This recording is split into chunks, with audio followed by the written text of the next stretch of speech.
All right, here we go. Today we have Roger Bonds again, Diddy Security from 2003 through 2012. We've done an interview with you before, but a lot of things have happened since that last interview, so I had to bring you back. Okay, let's do it.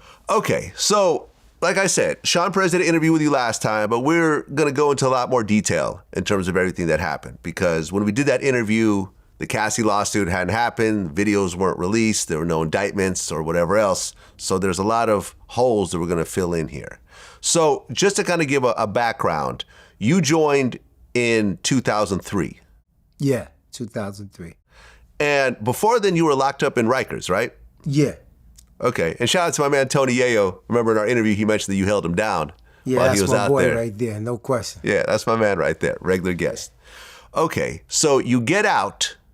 And I remember you mentioned this, I think, on the Danza Project, where, you know, these days security's treated a little bit differently. You try to get the guy who's probably law enforcement, maybe a Navy SEAL, or knows how to use weapons and situations. But back then, you know, these guys like Diddy would basically get a street guy who was known that could, de-escalate situations with other street guys. Is that accurate? Yeah, that's accurate. Okay, and you were that street guy. Yeah, I was that street guy. You know, that everybody had that. Everybody had the guys around them that they could move around the city without no problems. It wasn't law enforcement back then, wasn't no cops. It was, if I'm uptown at the Rucker, we're going to use that as a perfect example.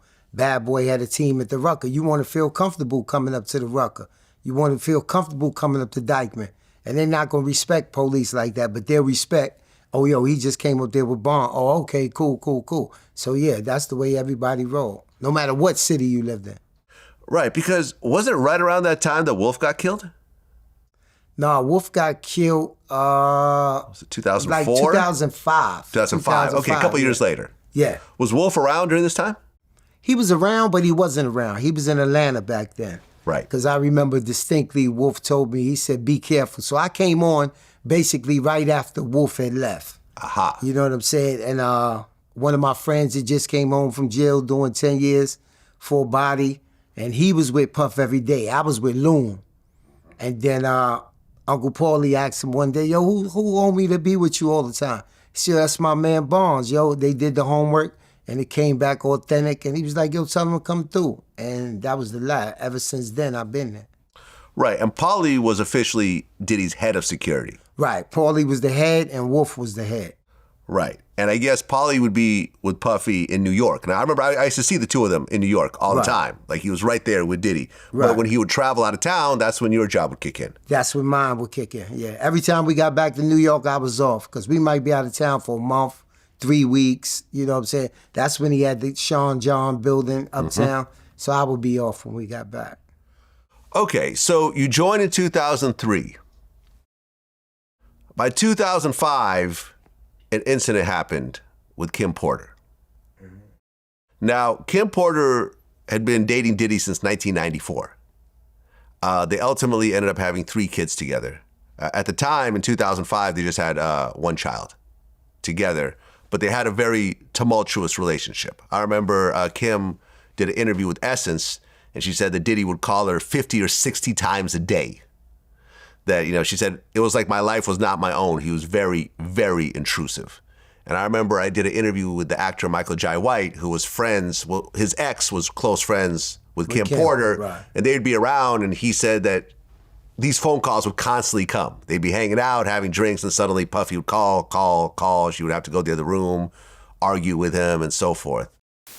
This was at a time where he was really back and forth, really wanting, I guess, I feel, to get back with her. But it was just chaos surrounding this dude. With Kim Porter. Yeah.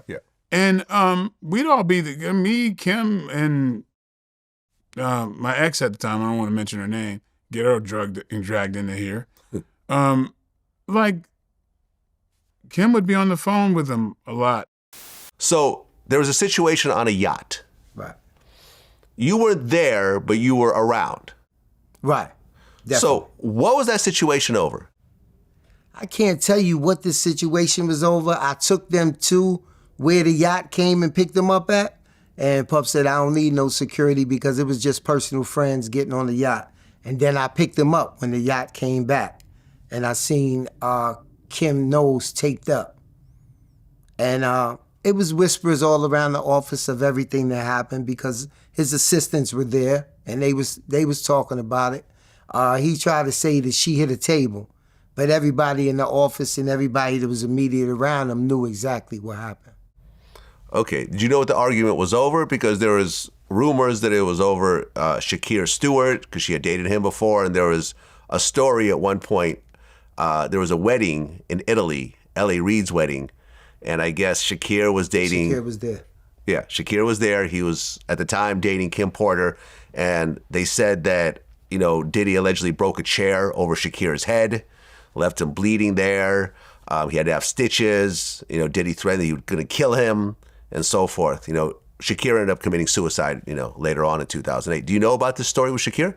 I know about the story with Shakir, but I can't validate the hitting with the chair. I know that he definitely had a situation with him because Shakir ended up, I don't know if he was managing Jeezy or heading his career, but everywhere Jeezy went, Shakir was there. Yeah. So we would bump into him in a couple of times, and Puff would just be like, be on point. You know what I'm saying? Shakir would give me a little look, but never a hard stare. It was like he was scared.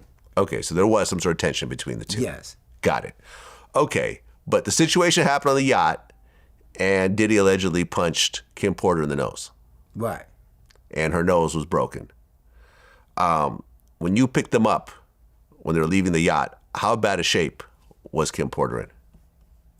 Kim was basically just quiet.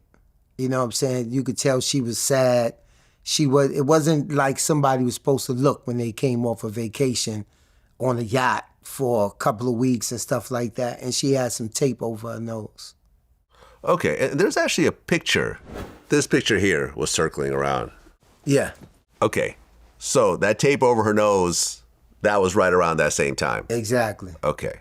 I mean, she didn't look like she was mangled, but there was definitely something happened to her nose. Right. There was stories that Puff had flown in a plastic surgeon or something like that. You know anything about that? Yeah, he definitely did. He flew in a plastic he flew surgeon? in a plastic surgeon. Good. Puff will fly in whatever you need to cover yourself up. Wow. You know what I'm saying? He's going to fly in your doctors so that he can know. He was controlling when it came to Kim. So he would fly in doctors.